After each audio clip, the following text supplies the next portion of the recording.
जो खो गया उसके लिए रोया नहीं करते, जो पा लिया उसे खोया नहीं करते। उनके ही सितारे चमकते हैं दोस्तों, जो मजबूरियों का रोना रोया नहीं करते। जय हिंद, जय भारत।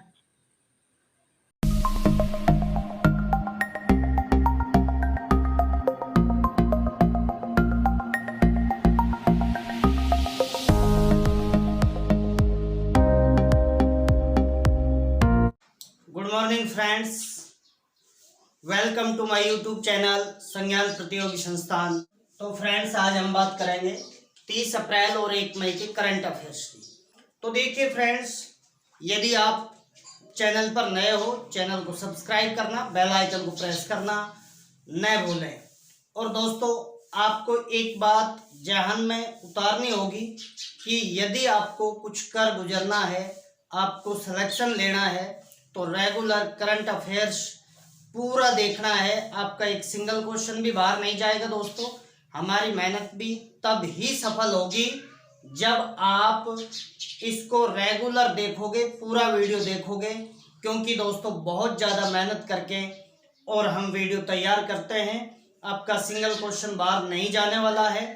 तो आप जुड़ जाइए चैनल के साथ और अधिक से अधिक लोगों तक शेयर कीजिए और आप भी पूरा वीडियो देखिए। तो देखिए, हम बात करते हैं सबसे पहले कर्मी बोट। दोस्तों देखिए, ये कर्मी बोट क्या है? कर्मी बोट एक रोबोट है जो मैंने आपको कल ही बताया था कि केरला में कोविड-19 के जो पेशेंट है ना, उनको एक तो दवाइयाँ वितरित करने के लिए और एक जो भोजन वितरित करने के लिए रोबोट्स का उपयोग किया जा रहा है। रोबोट्स परोस रहा है भोजन और दवाइयाँ। तो इसका नाम क्या है? तो कर्मी बोट है। क्या नाम है दोस्तों? कर्मी बोट। तो ये केरला में रोबोट है, कोविड-19 के पेशेंट्स के लिए काम कर रहा है। ठीक है, तो देखिए, ये आपको पता होना चाहिए।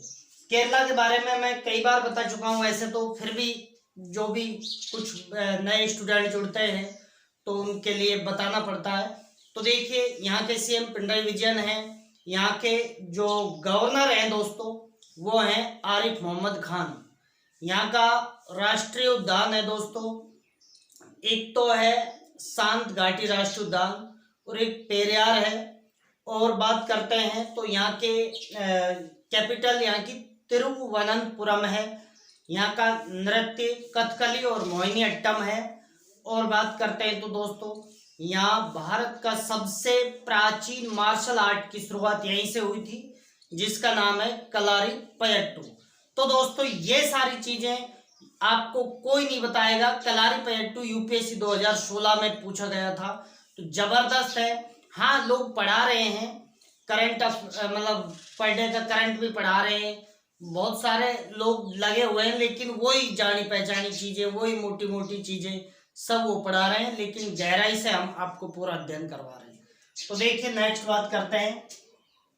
हरियाणा सरकार ने आने वाले 1 वर्ष तक कोई भी सरकारी जॉब नहीं निकालने का निर्णय लिया है। तो देखिए दोस्तों, हरियाणा गवर्नमेंट ने अभी क्या कहा है कि भाई 1 साल तक हम कोविड-19 के कारण कोई भी सरकारी जॉब नहीं निकालेंगे। तो देखिए, ये गवर्नमेंट ने थोड़ी कंट्रोवर्शियल बात कही है, जिससे क्या इस तरीके की कोई बात नहीं कहनी चाहिए। हरियाणा की बात करते हैं दोस्तों, तो यहाँ के सीएम मनोहर लाल खट्टर हैं और यहाँ की जो कैपिटल आप जानते ही चंडीगढ़ है और सत्यदेव नारायण आर्य यहाँ के गवर्नर हैं। ये आपको पता होना चाहिए। ठीक है, नेक्स्ट बात करते हैं जगनाना विद्या देवाना योजना। तो दोस्तों, जगनाना विद्या देवाना योजना कौन से राज्य ने स्टार्ट करी है, अभी प्रारंभ किए? ये आंध्र प्रदेश ने करी है। इसमें दोस्तों क्या होगा, इसमें जो मतलब कॉलेज के स्टूडेंट हैं जिन्होंने कॉलेज में क्या कर दिया है, फीस जमा करवा दी है, तो वो फीस क्या वापस रिफंड की जाएगी उनकी। ठीक है, वापस फीस लौटाई जाएगी। तो इसका नाम क्या रखा गया है? जगनाना विद्या देवाना योजना। ठीक है, कॉलेज स्टूडेंट्स के लिए है। और इसमें बोला जा रहा है करीब 14 लाख स्टूडेंट्स की फीस वापस की जाएगी जो कॉलेज स्टूडेंट हैं। बात करते हैं हम आंध्र प्रदेश की। तो आंध्र प्रदेश की भी हम कंटिन्यू कर रहे हैं, 2-3 दिन से चर्चा में रह रहा है, लेकिन फिर से हम बात करते हैं। तो यहाँ के सीएम है जगन मोहन रेड्डी, यहाँ के गवर्नर है विश्वभूषण हरिचंदन, और यहाँ की कैपिटल दोस्तों 3 है। एक तो अमरावती, कुर्नूल, विशाखापट्टनम, जो 2024 से यहाँ पर कार्यकाल शुरू हो जाएगा। ठीक है, बात करते हैं आंध्र प्रदेश के बारे में। तो आंध्र प्रदेश के एक तो राष्ट्रीय उद्यान है दोस्तों, पापीकोंडा राष्ट्रीय उद्यान है, और एक है ओमकारेश्वर करके भी है। तो ये आपको थोड़ा ध्यान रखना है। ठीक है, नेक्स्ट बात करते हैं बाउंस बैक योजना। बाउंस बैक योजना यूके ने शुरू की है, यूनाइटेड किंगडम ने। दोस्तों एक्चुअल में वहां के फाइनेंस मिनिस्टर कौन है?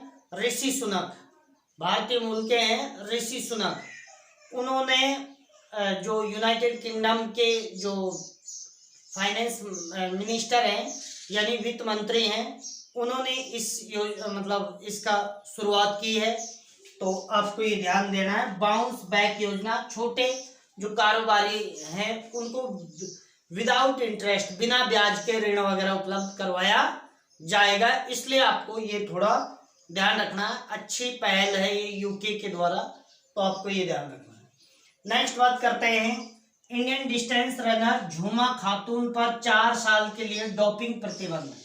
तो दोस्तों देखिए, इंडियन डिस्टेंस रनर है ये, मतलब 1500 मीटर और 5000 मीटर में रनिंग करती है। तो इन पर क्या किया है दोस्तों? इन पर 4 साल का डोपिंग प्रतिबंध लगाया है। कौन सा प्रतिबंध? डोपिंग प्रतिबंध। तो हम बात करते हैं, तो डोपिंग के लिए देखिए वर्ल्ड स्तर पर तो एजेंसी बनी हुई है दोस्तों, वाडा। वर्ल्ड स्तर पर तो कौन सी एजेंसी बनी हुई है? वाडा, वर्ल्ड एंटी डोपिंग एजेंसी। और भारत में नेशनल स्तर पर नाडा बनी हुई है, नाडा, नेशनल एंटी डोपिंग एजेंसी। ठीक है, तो ये मतलब इन केसों को देखते हैं। तो ये आपको ये भी पता होना चाहिए। आपसे पूछा जाएगा हाल ही में किस इंडियन डिस्टेंस रनर पर 4 साल का डोपिंग प्रतिबंध लगाया गया है, तो आपको बताना है झूमा खातून। ठीक है, 4 वर्ष के लिए। नेक्स्ट बात करते हैं, तो एफएटीएफ ने पाकिस्तान को आतंकी समूह का वित्त पोषण रोकने के लिए 4 माह का समय दिया है। एफएटीएफ क्या है दोस्तों?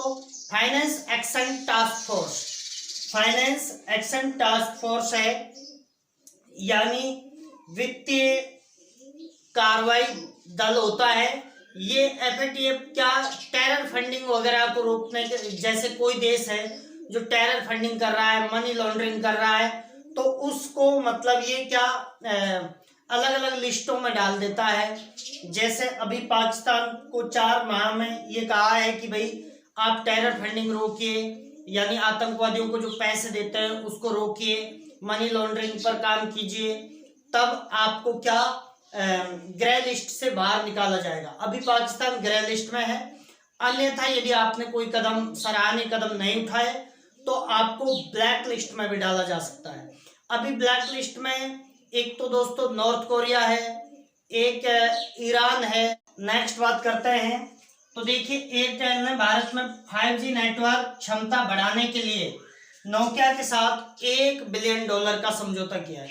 दोस्तों एयरटेल कंपनी है, दूरसंचार कंपनी, उसने अभी क्या किया है कि भाई भारत में 5G नेटवर्क स्थापित करने के लिए नोकिया कंपनी कहाँ की है? फिनलैंड की। नोकिया कंपनी के साथ क्या किया है? $1 बिलियन का समझौते पर हस्ताक्षर किए। तो ये आपको पता होना चाहिए। नेक्स्ट बात करते हैं, सरकार गर्मियों की छुट्टियों में छात्रों को मिड डे मील प्रदान करेगी। गवर्नमेंट देखिए कोविड-19 के कारण काफी दिन से मिड डे मील सारी जो योजनाएं हैं वो क्या बंद पड़ी हुई हैं, और अब गवर्नमेंट क्या कह रही है? गर्मियों की छुट्टियों में क्या मिड डे मील प्रदान करने की बात कर रही है। तो देखिए यहाँ से दोस्तों आपको 2-3 बातें याद रखनी है। कि भारत में 11 लाख स्कूलों में 12 करोड़ बच्चों को मिड डे मील प्रदान किया जाता है। मिड डे मील की शुरुआत तमिलनाडु से हुई थी। मिड डे मील की शुरुआत तमिलनाडु से हुई थी, 1995 में हुई थी। कई एग्जामों में पूछा गया है, तो 1995 से शुरुआत हुई थी। तो ये आपको थोड़ा ध्यान देना है। नेक्स्ट बात करते हैं, एनएलसी इंडिया ने ताली 12 सेकंड एवं थर्ड ओपेकास्ट कोयला खनन में उत्पादन शुरू कर दिया है।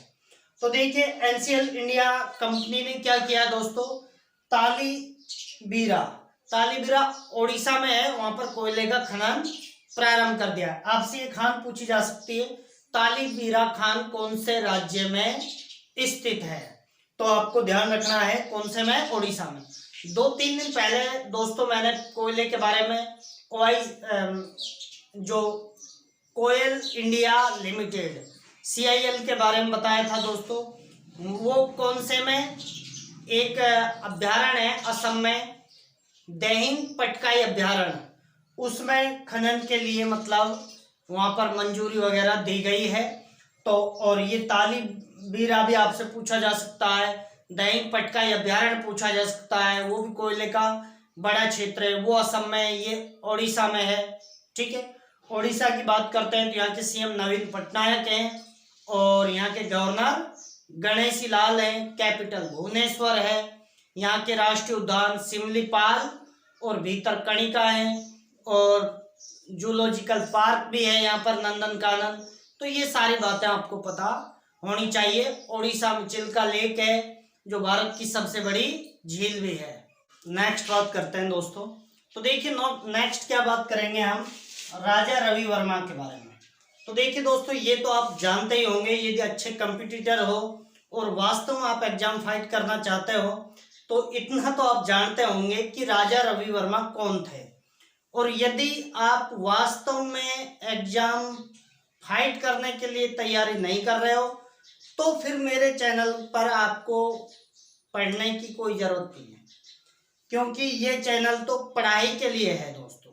ठीक है, तो राजा रवि वर्मा एक प्रसिद्ध चित्रकार थे और ये कहाँ के थे दोस्तों, त्रावणकोर राजघराने केरला के, त्रावणकोर राजघराने केरला के। इन्होंने दोस्तों कई मतलब पेंटिंग्स बनाई, बहुत शानदार पेंटिंग्स बनाई। इन्होंने ज्यादातर जो पेंटिंग्स बनाई थी तो पौराणिक हिंदू देवी देवताओं की पेंटिंग्स बनाई। इन्होंने नारी की पेंटिंग्स बनाई, श्री कृष्ण की पेंटिंग बनाई। इन्होंने रावण और सीता की पेंटिंग्स बनाई। तो इन्होंने बहुत सारी पेंटिंग्स बनाई। इनको 1904 में वायसराय कर्जन, जो वायसराय हुआ करते थे ब्रिटिश शासन के तहत, तो वायसराय कर्जन ने दोस्तों इनको केसर-ए-हिंद गोल्ड मेडल से नवाजा था और इनको 1873 में इनको पहला पुरस्कार भी दिया गया था। तो प्रसिद्ध चित्रकार थे। इनका 29 अप्रैल को मतलब जयंती मनाई जाती है, इसलिए ये चर्चा में है। तो देखिए राजा रवि वर्मा जन्म 29 अप्रैल 1848 और कहाँ पर हुआ था, कलीमन्नूर गांव केरल, कलीमन्नूर गांव केरला में इनका जन्म हुआ था दोस्तों। और इनकी जयंती हर वर्ष 29 अप्रैल को मनाई जाती है। नेक्स्ट बात करते हैं, 1904 में वायसराय कर्जन द्वारा केसर-ए-हिंद गोल्ड मेडल दिया गया। उसके बाद हम बात करते हैं प्रमुख चित्र। देखिए चांदनी रात में नारी, ये मतलब इनके फेमस जो चित्र थे, एक तो चांदनी रात में नारी, श्री कृष्ण, बलराम, रावण एवं सीता, शांतनु, मत्स्यगंधा आदि इनके फेमस चित्र थे। ठीक है, ज्यादातर हिंदू देवी देवताओं पर इन्होंने पेंटिंग्स बनाई। ठीक है, नेक्स्ट बात करते हैं, इनके नाम पर बुध ग्रह के एक क्रेटर का नाम रखा गया है दोस्तों। बुध ग्रह में एक क्रेटर है जिसका नाम राजा रवि वर्मा पर रखा गया है। ठीक है, नेक्स्ट बात करते हैं, ADB ने भारत को $1.5 बिलियन ऋण देने को मंजूरी दे दी है। दोस्तों देखिए हुआ क्या है कि कोविड-19 के कारण भारत ने काफी दिन पहले एडीबी और एआईआईबी से मतलब ऋण मांगा था। तो देखिए एडीबी ने 1.5 बिलियन डॉलर की ऋण की मंजूरी दे दी है। एडीबी क्या है? एडीबी है एशियन डेवलपमेंट बैंक, एशियाई विकास बैंक। इसकी स्थापना हुई थी 1966 और इसमें सदस्य हैं दोस्तों 68 देश इसके सदस्य हैं। हेडक्वार्टर कहां पर है दोस्तों? तो मनीला में है। फिलीपींस की कैपिटल है मनीला, वहां पर इसका हेडक्वार्टर है। बात करते हैं दोस्तों, तो एडीबी के अभी हेड कौन है? तो ओसाकोवा इसके हेड है, अध्यक्ष हैं, ध्यान रख लेना आप, ठीक है। तो ये आपको पता होना चाहिए। नेक्स्ट बात करते हैं कॉमन सर्विस सेंटर, CSCs। देखिए कॉमन सर्विस सेंटर्स हैं, उनको क्या अनुमति दे दी गई है, मंजूरी दे दी गई है दोस्तों? उदय मंत्रालय के दौरान, या हम ये कहें कि जो सूचना एवं प्रौद्योगिकी मंत्रालय है उसके द्वारा क्या दे दी गई है मंजूरी कि भाई आप आधार अपडेशन कर सकते हो, आधार को अपडेट कर सकते हो। तो ये छोटे जो सर्विस सेंटर्स होते हैं इनको CVC कहा जाता है दोस्तों, कॉमन सर्विस सेंटर, ठीक है। तो देखिए unique identification authority of India, उदय ने मंजूरी दी है। और दोस्तों सूचना, देखिए आपको यहाँ पर 2-3 बातें ध्यान रखनी है। एक तो होता है दोस्तों, क्या है दोस्तों? सूचना एवं प्रौद्योगिकी, सूचना एवं प्रौद्योगिकी मंत्री, यानी IT मंत्री तो कौन है, मिनिस्टर तो कौन है दोस्तों? ये है अपने रविशंकर प्रसाद जी। तो अभी सूचना एवं प्रौद्योगिकी मंत्री रविशंकर प्रसाद जी ने क्या कहा है दोस्तों कि भाई कॉमन सर्विस सेंटर्स हैं जो आधार का अपडेशन कर सकते हैं। एक दोस्तों एक जो मिनिस्ट्री होती है, एक I&B भी होती है, यानी इंफॉर्मेशन एंड ब्रॉडकास्टिंग, सूचना एवं प्रसारण मंत्रालय।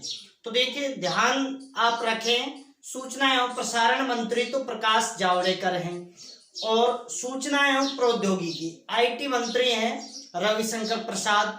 और ये रविशंकर प्रसाद जी हैं, ये कानून मंत्री भी हैं। और प्रकाश जावड़ेकर की बात करते हैं तो वो सूचना एवं प्रसारण भी है दोस्तों, और वन एवं पर्यावरण मंत्री भी हैं।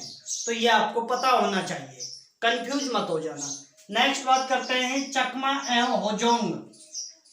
दोस्तों चकमा एवं होजोंग ये क्या है? जनजातियां हैं जो जो क्या है कि बांग्लादेश से और मिजोरम होती हुई और अरुणाचल प्रदेश में आकर के ये बस गई है, ठीक है। चकमा एवं होजोंग, इनमें दोस्तों चकमा तो है बौद्ध धर्म से संबंधित है और होजोंग हिंदू धर्म से संबंधित है। तो देखिए इसके लिए प्रधानमंत्री जी से अधिकार एवं विश्लेषण जोखिम समूह ने भोजन की व्यवस्था की मांग की है।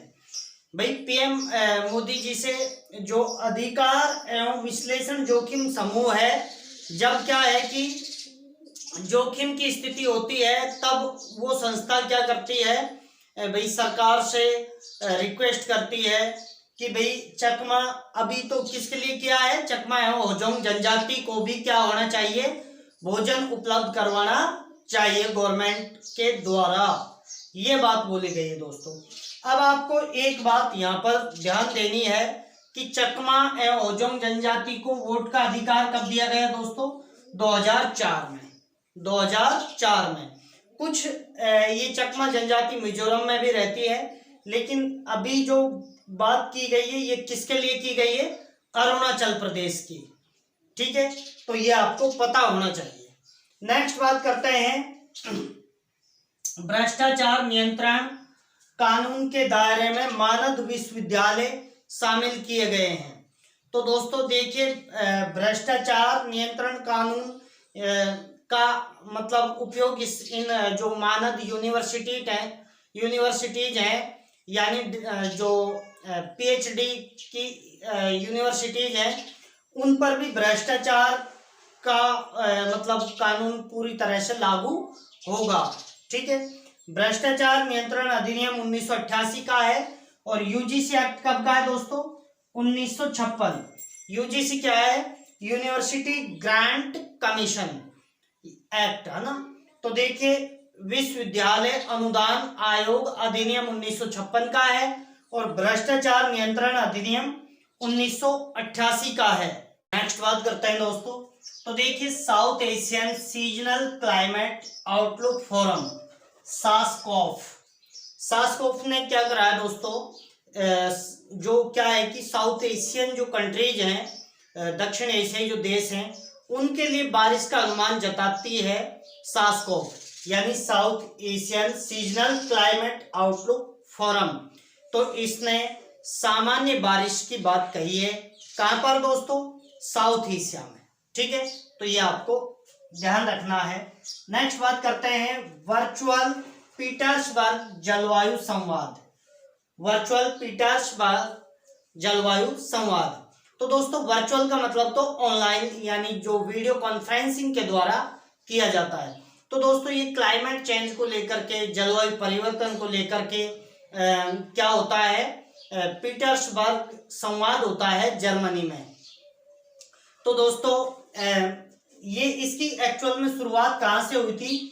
जर्मनी से हुई थी। 2010 में इसकी शुरुआत हुई थी और जर्मन चांसलर एंजेला मर्केल ने इसकी शुरुआत की थी। ठीक है, इस वजह से इसका नाम क्या हुआ? पीटर्सबर्ग जलवायु संवाद। तो आपको ये ध्यान रखना है। वर्चुअल हुआ है इस बार, वर्चुअली यानी जो वीडियो कॉन्फ्रेंसिंग के द्वारा, इसलिए आपको वर्चुअल लिखा मिलेगा यहाँ पर। वर्चुअल का मतलब वीडियो कॉन्फ्रेंसिंग के द्वारा, यानी एक साथ बैठकर नहीं किया गया। अब आपको ध्यान रखना है कि ये 11वां संवाद था जिसकी अध्यक्षता जर्मनी एवं ब्रिटेन ने की। इसकी अध्यक्षता किसने करी दोस्तों? जर्मनी एवं ब्रिटेन। शुरुआत कब से हुई? 2010 से। और आपको ये भी पता होना चाहिए जर्मन चांसलर कौन है अभी फिलहाल? Angela Merkel. जैसे दोस्तों भारत में पीएम होता है, अमेरिका में राष्ट्रपति मुख्य होता है, ऐसे जर्मनी में कौन होता है? चांसलर। जर्मनी की राजधानी क्या है दोस्तों? बर्लिन है। तो ये भी आपको पता होना चाहिए। मुद्रा क्या है? यूरो है। और ब्रिटेन की अपन बात करते हैं तो ब्रिटेन और जर्मनी ने मिलकर ही इसकी मतलब अध्यक्षता करते हैं। UNFCCC के COP26 की अध्यक्षता कौन करेगा दोस्तों? ब्रिटेन करेगा, ब्रिटेन अध्यक्षता करेगा। UNFCCC क्या है दोस्तों? United nation convention of climate change. तो देखिए, United nation framework convention of climate change. तो इसका जो कॉप का आयोजन होता है, तो COP25 का आयोजन कहाँ हुआ था दोस्तों? मैड्रिड में हुआ था, जिसमें भारत की जो ग्रेटा थी, मतलब एक्चुअल में ग्रेटा जो थैनबर्ग है वो स्वीडन की है, जो पर्यावरण को लेकर बहुत ज्यादा काम करती है, पर्यावरण पर जागरूकता फैलाती है। तो भारत में भी ऐसे ही मणिपुर की है लाइसिप्रिया कंगुजम, तो भारत की ग्रेटा कहलाती है। तो वो भी मैड्रिड गई थी दोस्तों। ठीक है, स्पेन की राजधानी मैड्रिड में। तो COP25 का आयोजन कहाँ हुआ था? मैड्रिड। और COP26 का आयोजन कहाँ होगा दोस्तों? ब्रिटेन में। कॉन्फ्रेंस ऑफ पार्टीज है इसका मतलब, और ये किस पर? जलवायु परिवर्तन को लेकर के, मरुस्थलीकरण को लेकर के, इन सब मुद्दों पर काम करता है। तो आपको यहाँ से दो बातें मेनली ध्यान रखनी है कि एक तो वर्चुअल जो संवाद हुई है, वर्चुअल पीटर्सबर्ग जलवायु संवाद, इसकी शुरुआत कहाँ से हुई, कब से हुई? 2010 से, जर्मनी से। और अभी कौन सा संस्करण हुआ? 11वां संस्करण हुआ। तो ये आपको पता होना चाहिए। अध्यक्षता किसने करी? जर्मनी और ब्रिटेन ने। COP26 की अध्यक्षता कौन करेगा? तो ब्रिटेन करेगा। कब आयोजन होगा? 2021 में होगा। और आपको एक बात ध्यान देनी है यहाँ पर कि भाई यहाँ पर जो COP25 है उसका आयोजन कहाँ? स्पेन की राजधानी मैड्रिड में हुआ था। नेक्स्ट बात करते हैं, गंगा नदी में प्रदूषण की मात्रा में थोड़ी गिरावट देखी गई है। तो दोस्तों एक्चुअल में वहां पर हुआ क्या है गंगा नदी में? तो देखिए गंगा नदी में क्या हुआ है कि वहां पर जो बीओडी है, एक तो बीओडी में थोड़ा सुधार आया है, सीओडी में थोड़ा सुधार आया है, डीओ में थोड़ा सुधार आया है। तो बीओडी तो क्या होती है, बायोलॉजिकल ऑक्सीजन डिमांड, यानी जो जैविक जो जीवाणु होते हैं उनको, मतलब जैसे कार्बनिक पदार्थ वगैरह भी होते हैं, उनको उनका अपघटन करने के लिए जितनी ऑक्सीजन की आवश्यकता होती है उसे बायोलॉजिकल ऑक्सीजन डिमांड कहते हैं। और दोस्तों सीओडी क्या होती है, केमिकल ऑक्सीजन डिमांड, यानी केमिकली जो पदार्थ होते हैं उनका अपघटन करने के लिए जितनी ऑक्सीजन की आवश्यकता होती है उसे क्या कहते हैं, सीओडी कहते हैं। डीओ क्या होता है, डिजोल्ड ऑक्सीजन, यानी घुलित ऑक्सीजन है जो, यानी जो जल में ऑक्सीजन घुली हुई होती है, जो जलीय जीवों को किसकी जरूरत पूर्ति करती है दोस्तों, ऑक्सीजन की, उसे डीओ। तो इसकी मात्रा तो अधिक होनी चाहिए, इनकी मात्रा बढ़ती है तो दोस्तों एक्चुअल में क्या होता है, वैसे तो ऑक्सीजन की डिमांड ही बढ़ रही है, लेकिन वो क्यों बढ़ रही है, प्रदूषण के कारण। भाई ज्यादा प्रदूषण होंगे तो ज्यादा मात्रा चाहिए, तो बीओडी और सीओडी ज्यादा है, इसका मतलब क्या है कि वो प्रदूषित ज्यादा है वो जल। डीओ ज्यादा है, इसका मतलब वो सही है। ठीक है, तो ये आपको पता होना चाहिए। अच्छा, नमामि गंगे अभियान कब चलाया गया था, तो 2014 में। इसके लिए करीब 23,000 करोड़ रुपए का प्रोजेक्ट भी रखा गया, और लेकिन फिर भी गंगा में कोई खास सुधार देखने को नहीं मिला। गंगा में क्या होता है, पर डे 3500 मिलियन लीटर प्रदूषण कारक जो पदार्थ हैं वो डाले जाते हैं दोस्तों, तो ये आपको पता होना चाहिए। ठीक है, और इतना मतलब फिर उसका मतलब शुद्ध नहीं किया जाता है, इतना फिल्ट्रेशन नहीं हो पाता है। ठीक है, नेक्स्ट बात करते हैं वैश्विक आतंकवाद सूचकांक। तो दोस्तों वर्ल्ड टेररिस्ट इंडेक्स में क्या हुआ है, ग्लोबल टेररिस्ट इंडेक्स जीटीआई, इसमें दोस्तों क्या हुआ है, यहाँ आप रैंक अच्छी जिसकी एक रैंक आई है वो सबसे ज्यादा आतंकवाद को बढ़ावा देने वाला देश माना जाएगा। ठीक है, तो यहाँ एक रैंक होना बेकार है। तो देखिए यहाँ पर ये किसके द्वारा जारी की जाती है, आईईपी के द्वारा, इंटरनेशनल इकोनॉमिक्स पीस, अंतरराष्ट्रीय आर्थिक शांति संस्थान है, कहाँ की, ऑस्ट्रेलिया की, उसके द्वारा ये मतलब रैंक जारी की जाती है, जीटीआई की रैंक, यानी वैश्विक आतंकवाद सूचकांक। तो दोस्तों इसमें भारत की रैंक चौंकाने वाली रखी है। इस पर मतलब नीति आयोग ने प्रश्न चिन्ह भी लगाया है कि भाई ये किस आधार पर आपने रैंक रखी है। तो इसमें भारत की रैंक बहुत खराब है, 7वीं रैंक है, यानी 7 जो टेरर को बढ़ावा देने वाले देश है उसमें शामिल किया गया है। पाकिस्तान 5वें नंबर पर है, तो कोई ज्यादा डिफरेंट नहीं है। बांग्लादेश 31वें नंबर पर है, तो ये काफी ठीक स्थिति है इसकी अपेक्षा। तो नेपाल 34वें नंबर पर, चाइना 42वें नंबर पर, श्रीलंका 55 और भूटान 137। ठीक है, तो भारत की रैंक बहुत बेकार रही है यहाँ पर। ठीक है, तो इस पर नीति आयोग ने भी आपत्ति जताई है। देखते हैं, अब तो रैंक तो जारी हो गई, क्या होगा, कुछ भी नहीं होगा, लेकिन यहाँ टॉप रैंक आने का मतलब है आतंकवाद को बढ़ावा देना। ठीक है, नेक्स्ट बात करते हैं, अगरकर इंस्टीट्यूट ने माइक्रो रिएक्टर का विकास किया है। तो देखिए अगरकर इंस्टीट्यूट पुणे ने किसका, माइक्रो रिएक्टर का विकास किया है, तो ये डायरेक्टली ध्यान रखना है। नेक्स्ट बात करते हैं, भारत ने उष्ण कटिबंधीय चक्रवातों की सूची तैयार की। तो दोस्तों भारत क्या करता है, 13 जो देश हैं उनमें चक्रवातों की एडवाइजरी क्या करता है, जारी करता है। तो दोस्तों जैसे देखिए ये जो मेनली एशिया, मिडिल एशिया और भारत के आसपास के जो भी देश हैं उन सब में चक्रवातों की एडवाइजरी जारी करने का जिम्मेदारी किसकी होती है, आईएमडी की, इंडियन मेट्रोलॉजिकल डिपार्टमेंट, यानी भारतीय मौसम विभाग की है। तो हम यहाँ पर बात करते हैं कौन कौन से मेनली देश हैं। तो दोस्तों देखिए इसमें यूएई भी है, संयुक्त अरब अमीरात, सऊदी अरब, कतार और दोस्तों कुवैत और बांग्लादेश, नेपाल, अफगानिस्तान, पाकिस्तान, ईरान और श्रीलंका, ये मतलब म्यांमार, थाईलैंड, ऐसे करके 13 देशों के लिए चक्रवातों की एडवाइजरी जारी करने का काम कौन करता है? भारत का मौसम विभाग। तो दोस्तों अभी 169 चक्रवातों की लिस्ट बनाई है, तो नाम वगैरह